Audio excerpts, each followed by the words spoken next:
नमस्कार खबरां दे इस बुलेटिन च तुहाडा स्वागत। मैं रजनी। पहला पेश ने चोणवीआं खबरां। प्रधानमंत्री नरेंद्र मोदी की प्रधानगी हेठ सुरक्षा दे नाल संबंधित मंत्रिमंडल की कमेटी ने अफगानिस्तान की स्थिति बारे चर्चा की।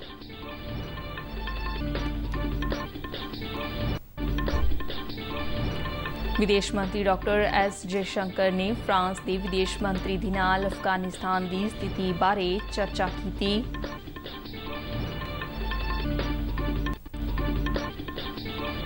विदेश मंत्रालय ने कहा कि भारत सरकार अफगानिस्तान दे विच रह रहे अपने सारे नागरिकों की सुरक्षित वापसी दे लई वचनबद्ध है। विदेश मंत्रालय ने विशेष अफगानिस्तान सेल स्थापित किया। फोन नंबर, व्हाट्सएप नंबर और ईमेल पता भी जारी किया गया।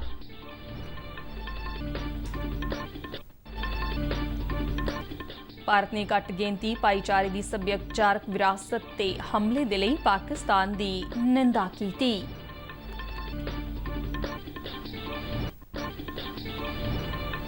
तरुण चुग ने इमरान खान के मुद्दे ते नवजोत सिद्धू की चुप्पी ते चुके सवाल।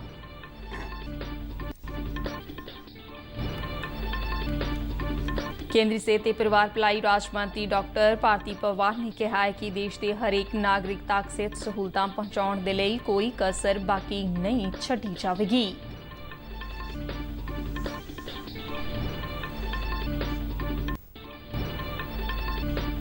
कौमी टीकाकरण मुहिम तहत हुण तक 56 करोड़ तो वध लाभार्थियों नूं टीके लगाए गए। पंजाब दे विच 18 तो 44 साल तक की उम्र वर्ग दे 36,53,156 लाभार्थियों का टीकाकरण किया गया। हुण खबरां विस्तार नाल। प्रधानमंत्री नरेंद्र मोदी ने कल शाम सुरक्षा बारे केंद्रीय मंत्रिमंडल कमेटी की एक मीटिंग की प्रधानगी की। नवी दिल्ली दे विच एक सरकारी बुलारे ने इस बारे जानकारी दिंदिआं दस्सिआ कि मीटिंग दे विच अफगानिस्तान की स्थिति बारे विचार वटांदरा किया गया। मीटिंग दौरान रक्षा मंत्री राजनाथ सिंह, गृह मंत्री अमित शाह, खजाना मंत्री निर्मला सीतारमन, प्रधानमंत्री के प्रिंसीपल सकत्तर पीके मिश्रा, कौमी सुरक्षा सलाहकार अजीत डोवाल, कैबिनेट सकत्तर राजीव गौबा, विदेश सकत्तर हर्षवर्धन श्रृंखला भी हाजिर सन। इस दौरान अफगानिस्तान की लगातार बदल रही स्थिति को ध्यान में रखदे उत्थे रह रहे भारतीयों को सुरक्षित निकासी और भारतीय मूल के लोगों की सुरक्षा को यकीनी बनाने के उपरालियां ते भी चर्चा की गई। विदेश मंत्री सुब्रमण्यम जयशंकर ने अपने फ्रांसीसी हमअहदा जया वैस लीडर दे नाल अफगानिस्तान की स्थिति बारे चर्चा की। डॉक्टर जयशंकर ने अपने ट्वीट दे विच कहा है कि भारत और फ्रांस संयुक्त राष्ट्र सुरक्षा कौंसल दे विच दुवल्ला सहयोग जारी रखने ते सहमत हो गए ने। डॉक्टर जयशंकर ने काबुल तो 21 भारतीयों को सुरक्षित कढ़ के पेरिस पहुंचाने के लिए फ्रांस के विदेश मंत्री का धन्यवाद भी किया। इधर अफगानिस्तान की ताज़ा स्थिति को ध्यान में रखदिआं भारत ने हवाई फौज के जहाज C-17 ग्लोबल मास्टर के राही काबुल विचले दूत चों अपने अंबैसडर और होरनां अधिकारियों ते कर्मचारियों नूं वापस लै आंदा है। शफारती अधिकारियों, सरकारी अधिकारियों और अफगानिस्तान दे विच फसे भारतीयों सने 150 व्यक्तियों नूं लैके जहाज कल शाम नवी दिल्ली नेड़े हिडन हवाई अड्डे ते पुजा। इस तो पहला इस जहाज नूं कुछ समय दे लई गुजरात दे जामनगर दे विच रोकिया गया सी। विदेश मंत्री डॉक्टर एस जयशंकर ने कहा कि काबुल चों भारतीय राजदूत और शफारती खाने दे होरनां कर्मचारियों नूं भारत दे विच लिआउणा इक औखा ते मुश्किल भरिया काम सी। एक ट्वीट राही डॉक्टर जयशंकर ने उन्हां सारियां दा धन्नवाद किया जिन्हां दे सहयोग ते उपरालियां दे नाल इह संभव हो सकिया है। विदेश मंत्रालय ने कहा कि काबुल की मौजूदा स्थिति को ध्यान में रखदिआं भारतीय दूतघर के कर्मचारियों को छेती तो छेती वापस लियाउण का फैसला लिया गया सी अते इस प्रक्रिया को 2 गेड़ा दे विच मुकम्मल किया गया। भारत विगड़ रही सुरक्षा स्थिति को ध्यान में रखदिआं अफगानिस्तान दे विच अपने नागरिकों के लिए समय समय ते यात्रा ते सुरक्षा संबंधी हिदायतां जारी करता रहा है। मंत्रालय वालों एक बार फिर अफगानिस्तान दे विच मौजूद लोगों को छेती तो छेती भारत परतण की सलाह दी गई है। इस तो इलावा जे कोई भारतीय नागरिक अफगानिस्तान की यात्रा करने की इच्छा रखता है तो सिर्फ बहुत जरूरी हालात नूं छड्ड के उसनूं अजिहा ना करन दी सलाह दी गई है। विदेश मंत्रालय ने कहा कि अफगानिस्तान दे विच कई भारतीय लोग फसे हुए ने जिन्हां विच इन्हां होरनां देशां ते संगठनां दे कर्मचारी ने। भारत की फौरी तरजीह अफगानिस्तान दे विच हाल की घड़ी इत्थे मौजूद सारे भारतीय नागरिकों बारे सटीक जानकारी हासिल करना है। सारियां संबंधित धिरां नूं विदेश मंत्रालय के विशेष अफगानिस्तान सैल दे नाल छेती तो छेती अपने नाल संबंधित जानकारी सांझी करन दी सलाह दी गई है। इस सैल दे नंबर ने 91110916 91110916 91110916 WhatsApp 918010611290 ਭਾਰਤੀ ਨਾਗਰਿਕਾਂ ਦੇ ਬਾਰੇ ਜਾਣਕਾਰੀ ਈਮੇਲ ਪਤੇ situationroom@mia.gov.in ਤੇ ਵੀ ਸਾਂਝੀ ਕੀਤੀ ਜਾ ਸਕਦੀ ਹੈ। विदेश मंत्रालय ने कहा कि अफगानिस्तान के नागरिकों के लिए एमरजेंसी वीज़ा केंद्र राही वीज़ा सेवावां जारी रहणगियां। मंत्रालय के बुलारे ने दस्सिया कि अफगानिस्तान दे विच सिख अते हिंदू भाईचारे के आगुआं नूं लगातार मंत्रालय के संपर्क विच रहण दे लई कहा गया है। बुलारे ने दस्सिया कि भारत सरकार अपने सारे नागरिकों की सुरक्षित वापसी लई वचनबद्ध है अते काबुल हवाई अड्डे ते वपारक उड़ानां दी सही बहाली लई छेती तो छेती उन्हां नूं वापस लिआंदा जावेगा।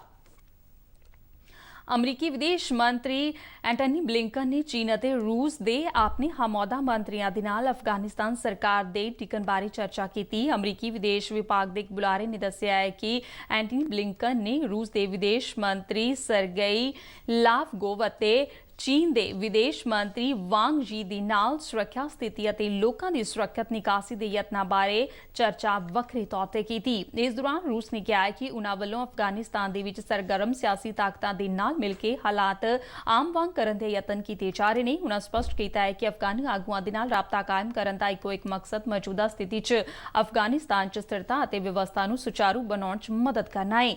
रूस के विदेश मंत्रालय वल्लों जारी एक बयान दे विच कहा गया कि नवीं शर्तां तहत अंतर अफगान वार्ता शुरू करने के लिए हर तरह का सहयोग देने के लिए तैयार ने। इस गलबात दे विच शांति स्थापना च योगदान देने के चाहवान देशों को शामिल करने बारे भी रूस को कोई एतराज नहीं है। भारत ने कहा कि पाकिस्तान दे विच घट गिनती भाईचारिਆਂ ਦੀ ਸੱਭਿਆਚਾਰਕ ਵਿਰਾਸਤ ਤੇ ਹਮਲੇ पाकिस्तान समाज दे विच घट गिनती भाईचारिਆਂ प्रति असहनशीलता ਅਤੇ निरादर नूं दर्शाउंदे ने। लाहौर दे विच महाराजा रणजीत सिंह दे बुत नूं ढाहे जाण बारे मीडिया दे सवालों के जवाब दे विच विदेश मंत्रालय दे एक बुलारे अरिंदम बागीची ने कहा है कि यह तीजी अजिही घटना है जिस विच बुत नूं नुकसान पहुंचाया गया है। इस बुत दा उद्घाटन 2019 दे विच कीता गया सी। उन्होंने कहा कि घट गिनती भाईचारिਆਂ विरुद्ध हिंसा जिस विच धार्मिक स्थानां भाईचारक विरासतां अते निजी जायदादां ते हमले शामिल ने पाकिस्तान दे विच चिंताजनक पद्धर ते पहुंच गए ने। बागीची ने कहा कि 12 दिन पहला वल्लों रहीम यार खान विच एक हिंदू मंदिर उत्ते हमला किया गया सी। भारतीय जनता पार्टी के कौमी जनरल सकत्तर तरन चुग ने पंजाब प्रदेश कांग्रेस कमेटी के प्रधान नवजोत सिद्धू की पाकिस्तान के प्रधानमंत्री इमरान खान प्रति वफादारी से सवाल चुकदिया पूछा है कि इमरान खान के कार्यकाल दौरान लाहौर के विच महाराजा रणजीत सिंह के बुत नूं 3 बार क्यों तोड़िया गया। चंडीगढ़ तो जारी एक बयान के विच बीजेपी आगू ने कहा है कि इमरान खान अपने आप नूं शांति का मसीहा दसदे आ रहे हैं और लगातार हो रही तोड़पान दीआं कार्रवाइयां के बावजूद हुण भी अजिहा कर रहे हैं। उन्होंने सिद्धू नूं याद दिवाया है कि इमरान खान की काल दौरान ही महाराजा रणजीत सिंह जिहड़े खेतर दे विच फिरकू सद्भावना ते तरक्की दे प्रतीक संदियां यादगारां नूं लाहौर विच नुकसान करके महान शख्सियत नूं ढाह लाउण दा यतन कीता गया। उन्होंने पूछा है कि इस मुद्दे ते की सिद्धू अपने चंगे दोस्त तो पुछ सकते हैं कि अजिहा क्यों हो रहा है। बीजेपी आगू ने कहा है कि हुण इमरान खान सरकार अफगानिस्तान दे विच तालिबान का पूरा समर्थन कर रही है। अजिहे हालात विच भी सिद्धू वल्लों भारत अते भारतीयां दे हक विच बोलण तो गुरेज करना समझ तो परे है। चुग ने कहा कि यह देश के लिए बहुत माड़ी गल है कि कांग्रेस पार्टी के नाल जुड़े आगुआं नूं हिदायतां अते उन्हां दा संचालन गांधी परिवार वल्लों कीता जांदा है, ना कि राष्ट्र हित दे लई इस पार्टी के नेता अपने पद्धर ते अगे आउंदे ने। श्रोमणी गुरुद्वारा प्रबंधक कमेटी के सेवा कार्यां दे लई दान देने वाले श्रद्धालु हुण सैक्शन 80G तहत आमदन कर विच छूट प्राप्त कर सकणगे। इस संबंध विच इनकम टैक्स एप्लीकेट ट्रिब्यूनल अमृतसर ने श्रोमणी कमेटी के हक विच फैसला सुनाया, जिसका श्रोमणी कमेटी के प्रधान बीबी जागीर कौर ने स्वागत किया। श्रोमणी कमेटी के मुख सकत्तर एडवोकेट हरजिंदर सिंह धामी ने इस बारे जानकारी दिंदिआं दस्सिया कि 12 साल पहला सन 2009 तो इनकम टैक्स सैक्शन 80G तहत रजिस्ट्रेशन अते आमदन कर विच रिबेट दे लई यतन कीते जा रहे सन, जिस नूं हुण सफलता मिलन दे नाल संगत दान देण ते छूट प्राप्त कर सकेगी। ਧਾਮੀ ਨੇ ਕਿਹਾ ਕਿ 1984 ਤੋਂ ਬਾਅਦ ਸ਼੍ਰੋਮਣੀ ਕਮੇਟੀ ਵੱਲੋਂ ਸੈਕਸ਼ਨ 80G ਤਹਿਤ ਮਾਨਤਾ ਦੇ ਲਈ ਜਦੋਜਹਿਦ ਕੀਤੀ ਜਾ ਰਹੀ ਸੀ ਅਤੇ ਸੰਗਤ ਦੀ ਇਸ ਨੂੰ ਲੈ ਕੇ ਵੱਡੀ ਮੰਗ ਸੀ। ਹੁਣ ਮਾਨਤਾ ਮਿਲਣ ਦੇ ਨਾਲ ਸੰਗਤ ਨੂੰ ਵੱਡੀ ਰਾਹਤ ਪ੍ਰਾਪਤ ਹੋਵੇਗੀ। ਉਹਨਾਂ ਸੰਗਤ ਨੂੰ ਅਪੀਲ ਕੀਤੀ ਹੈ ਕਿ ਉਹ ਸ਼੍ਰੋਮਣੀ ਗੁਰਦੁਆਰਾ ਪ੍ਰਬੰਧਕ ਕਮੇਟੀ ਨੂੰ ਗੁਰਦੁਆਰਾ ਸਾਹਿਬਾਨ ਦੀ ਸੇਵਾ ਸੰਭਾਲ ਅਤੇ ਸਮਾਜ ਭਲਾਈ ਦੇ ਕਾਰਜਾਂ ਦੇ ਲਈ ਸਹਿਯੋਗ ਕਰਨ ਵਾਸਤੇ ਇਸ ਦਾ ਲਾਭ ਪ੍ਰਾਪਤ ਕਰਨ। ਕੇਂਦਰੀ ਸਿਹਤ ਅਤੇ ਪਰਿਵਾਰ ਭਲਾਈ ਮੰਤਰਾਲੇ 'ਚ ਰਾਜ ਮੰਤਰੀ ਡਾਕਟਰ ਭਾਰਤੀ ਪਵਾਰ ਨੇ ਕਿਹਾ ਕਿ ਸਰਕਾਰ ਦੇਸ਼ ਦੇ ਹਰੇਕ ਨਾਗਰਿਕ ਤੱਕ ਸਿਹਤ ਸਹੂਲਤਾਂ ਪਹੁੰਚਾਉਣ 'ਚ ਕੋਈ ਵੀ ਕਸਰ ਬਾਕੀ ਨਹੀਂ ਛੱਡੇਗੀ। ਜਨ ਆਸ਼ੀਰਵਾਦ ਯਾਤਰਾ ਤਹਿਤ ਮਹਾਰਾਸ਼ਟਰ ਦੇ ਨਾਸਿਕ ਵਿੱਚ ਇੱਕ ਪ੍ਰੈਸ ਕਾਨਫਰੰਸ ਦੌਰਾਨ ਡਾਕਟਰ ਪਵਾਰ ਨੇ ਕਿਹਾ ਕਿ ਕੇਂਦਰ ਕੋਵਿਡ-19 ਖਿਲਾਫ ਲੜਾਈ ਦੇ ਵਿੱਚ ਸੂਬਿਆਂ ਅਤੇ ਕੇਂਦਰ ਸ਼ਾਸਿਤ ਪ੍ਰਦੇਸ਼ਾਂ ਦਾ ਸਮਰਥਨ ਕਰ ਰਿਹਾ ਹੈ। ਉਨ੍ਹਾਂ ਦੱਸਿਆ ਕਿ ਇਸ ਮੰਤਵ ਦੇ ਲਈ 23,000 ਕਰੋੜ ਰੁਪਏ ਦਾ ਪ੍ਰਬੰਧ ਕੀਤਾ ਗਿਆ ਹੈ। ਉਨ੍ਹਾਂ ਦੱਸਿਆ ਕਿ ਤੀਜੀ ਲਹਿਰ ਦੇ ਅਸਰ ਨੂੰ ਘਟਾਉਣ ਦੇ ਲਈ ਇਹ ਵਿਸ਼ੇਸ਼ ਬਜਟ ਤਿਆਰ ਕੀਤਾ ਗਿਆ ਹੈ। ਡਾਕਟਰ ਪਵਾਰ ਨੇ ਇਸ ਗੱਲ ਤੇ ਖੁਸ਼ੀ ਜ਼ਾਹਰ ਕੀਤੀ ਹੈ ਕਿ ਭਾਰਤ ਨੇ ਦੁਨੀਆ ਦੀ ਸਭ ਤੋਂ ਵੱਡੀ ਟੀਕਾਕਰਨ ਮੁਹਿੰਮ ਤਹਿਤ 56 ਕਰੋੜ ਤੋਂ ਵੱਧ ਦੇ ਰਿਕਾਰਡ ਆંકੜੇ ਨੂੰ ਪਾਰ ਕਰ ਲਿਆ ਹੈ। ਉਨ੍ਹਾਂ ਆਮ ਲੋਕਾਂ ਨੂੰ ਵਾਇਰਸ ਦੇ ਖਤਰੇ ਨੂੰ ਘੱਟ ਕਰਨ ਦੇ ਲਈ ਕੋਵਿਡ ਦੇ ਉਚਿਤ ਵਿਵਹਾਰ ਦੀ ਪਾਲਣਾ ਨੂੰ ਯਕੀਨੀ ਬਣਾਉਣ ਦੀ ਅਪੀਲ ਵੀ ਕੀਤੀ। ਜਨ ਆਸ਼ੀਰਵਾਦ ਯਾਤਰਾ ਦਾ ਜ਼ਿਕਰ ਕਰਦਿਆਂ ਉਨ੍ਹਾਂ ਕਿਹਾ ਕਿ ਅਜਿਹੀਆਂ ਮੀਟਿੰਗਾਂ ਉਨ੍ਹਾਂ ਦੇ ਮੁੱਦਿਆਂ ਅਤੇ ਮੁਸ਼ਕਲਾਂ ਨੂੰ ਜਾਣਨ ਅਤੇ ਢੁਕਵੇਂ ਹੱਲ ਦੇ ਲਈ ਗੱਲਬਾਤ ਦਾ ਇੱਕ ਅਸਰਦਾਰ ਢੰਗ ਹੈ। ਕੋਵਿਡ-19 ਦੇ ਲਈ ਚਲਾਈ ਜਾ ਰਹੀ ਕੌਮੀ ਟੀਕਾਕਰਨ ਮੁਹਿੰਮ ਦੇ 214 ਦਿਨ ਮੁਕੰਮਲ ਹੋ ਗਏ ਨੇ। ਹੁਣ ਤੱਕ ਇਸ ਤਹਿਤ 56 ਕਰੋੜ 94,581 ਲਾਭਪਾਤਰੀਆਂ ਦਾ ਟੀਕਾਕਰਨ ਮੁਕੰਮਲ ਹੋ ਚੁੱਕਿਆ ਹੈ। ਬੀਤੇ 24 ਘੰਟਿਆਂ ਦੌਰਾਨ ਤਕਰੀਬਨ 50 ਲੱਖ ਲਾਭਪਾਤਰੀਆਂ ਦਾ ਟੀਕਾਕਰਨ ਕੀਤਾ ਗਿਆ। 18 ਤੋਂ 44 ਸਾਲ ਤੱਕ ਉਮਰ ਵਰਗ ਦੇ ਲਾਭਪਾਤਰੀਆਂ ਨੂੰ ਹੁਣ ਤੱਕ 22 ਕਰੋੜ 16 ਲੱਖ ਤੋਂ ਵੱਧ ਟੀਕੇ ਲਗਾਏ ਜਾ ਚੁੱਕੇ ਨੇ। ਇਸ ਉਮਰ ਵਰਗ ਤਹਿਤ ਪੰਜਾਬ ਦੇ ਵਿੱਚ 33 ਲੱਖ 65,018 ਲਾਭਪਾਤਰੀਆਂ ਨੂੰ ਵੈਕਸੀਨ ਦੀ ਪਹਿਲੀ ਖੁਰਾਕ ਦਿੱਤੀ ਗਈ ਹੈ, ਜਦਕਿ 2,88,138 ਲਾਭਪਾਤਰੀ ਟੀਕੇ ਦੀ ਦੂਜੀ ਖੁਰਾਕ ਹਾਸਿਲ ਕਰ ਚੁੱਕੇ ਨੇ। ਭਾਰਤ ਵਿੱਚ ਬੀਤੇ ਦਿਨ 25,166 ਨਵੇਂ ਕੋਰੋਨਾ ਮਾਮਲੇ ਦਰਜ ਹੋਏ। ਬੀਤੇ 24 ਘੰਟਿਆਂ ਦੌਰਾਨ 437 ਮਰੀਜ਼ਾਂ ਦੀ ਕੋਰੋਨਾ ਕਾਰਨ ਮੌਤ ਹੋਈ। ਕੇਂਦਰੀ ਸਿਹਤ ਮੰਤਰਾਲੇ ਅਨੁਸਾਰ ਹੁਣ ਤੱਕ ਕੋਰੋਨਾ ਮਹਾਮਾਰੀ ਕਾਰਨ 4,32,079 ਲੋਕਾਂ ਦੀਆਂ ਜਾਨਾਂ ਜਾ ਚੁੱਕੀਆਂ ਨੇ। ਬੀਤੇ ਦਿਨ 36,830 ਕੋਰੋਨਾ ਮਰੀਜ਼ ਸਿਹਤਯਾਬ ਹੋਏ। ਹੁਣ ਤੱਕ 3 ਕਰੋੜ 14 ਲੱਖ 48,754 ਲੋਕ ਕੋਰੋਨਾ ਤੋਂ ਠੀਕ ਹੋ ਚੁੱਕੇ ਨੇ ਅਤੇ ਕੋਰੋਨਾ ਤੋਂ ਠੀਕ ਹੋਣ ਦੀ ਦਰ 97.5% ਤੇ ਪਹੁੰਚ ਗਈ ਹੈ। ਇਸ ਸਮੇਂ ਦੇਸ਼ ਦੇ ਵਿੱਚ ਐਕਟਿਵ ਕੋਰੋਨਾ ਮਾਮਲਿਆਂ ਦੀ ਸੰਖਿਆ 3,69,846 ਹੈ। ਖਬਰਾਂ ਦੇ ਬੁਲਟਨ ਸਾਡੇ ਦਰਸ਼ਕ RNU DDK ਜਲੰਧਰ ਦੇ YouTube ਚੈਨਲ, Facebook ਅਤੇ Twitter ਹੈਂਡਲ ਪੇਜ ਤੇ ਵੀ ਵੇਖ ਸਕਦੇ ਨੇ। ਬੁਲਟਨ ਦੇ ਅਖੀਰ ਵਿੱਚ ਹੁਣ ਵੀ ਖਬਰਾਂ ਇੱਕ ਵਾਰ ਫਿਰ ਤੋਂ। ਪ੍ਰਧਾਨ ਮੰਤਰੀ ਨਰਿੰਦਰ ਮੋਦੀ ਦੀ ਪ੍ਰਧਾਨਗੀ ਹੇਠ ਸੁਰੱਖਿਆ ਦੇ ਨਾਲ ਸੰਬੰਧਿਤ ਮੰਤਰੀ ਮੰਡਲ ਦੀ ਕਮੇਟੀ ਨੇ ਅਫਗਾਨਿਸਤਾਨ ਦੀ ਸਥਿਤੀ ਬਾਰੇ ਚਰਚਾ ਕੀਤੀ।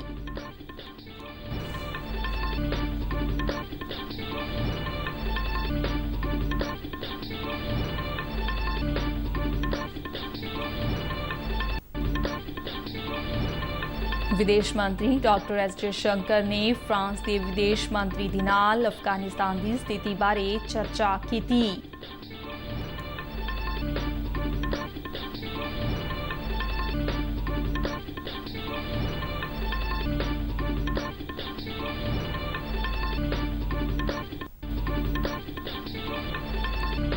विदेश मंत्रालय ने कहा कि भारत सरकार अफगानिस्तान दे विच रह रहे अपने सारे नागरिकों की सुरक्षित वापसी दे लई वचनबद्ध है। विदेश मंत्रालय ने विशेष अफगानिस्तान सैल स्थापित किया। फोन नंबर, व्हाट्सएप नंबर और ईमेल पता भी जारी किया गया।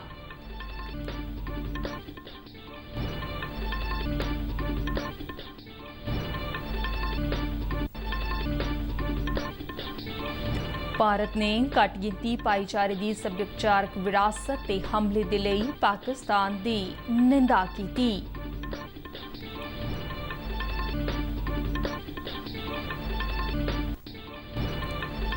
ਤਰੁਣ ਚੁੱਗ ਨੇ ਇਮਰਾਨ ਖਾਨ ਦੇ ਮੁੱਦੇ ਤੇ ਨਵਜੋਤ ਸਿੱਧੂ ਦੀ ਚੁੱਪੀ ਤੇ ਚੁੱਕੇ ਸਵਾਲ।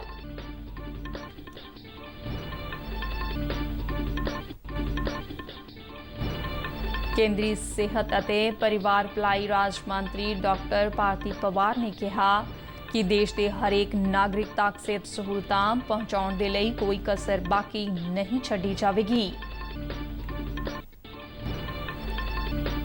ਕੌਮੀ ਟੀਕਾਕਰਨ ਮੁਹਿੰਮ ਤਹਿਤ ਹੁਣ ਤੱਕ 56 ਕਰੋੜ ਤੋਂ ਵੱਧ ਲਾਭਪਾਤਰੀਆਂ ਨੂੰ ਟੀਕੇ ਲਗਾਏ ਗਏ।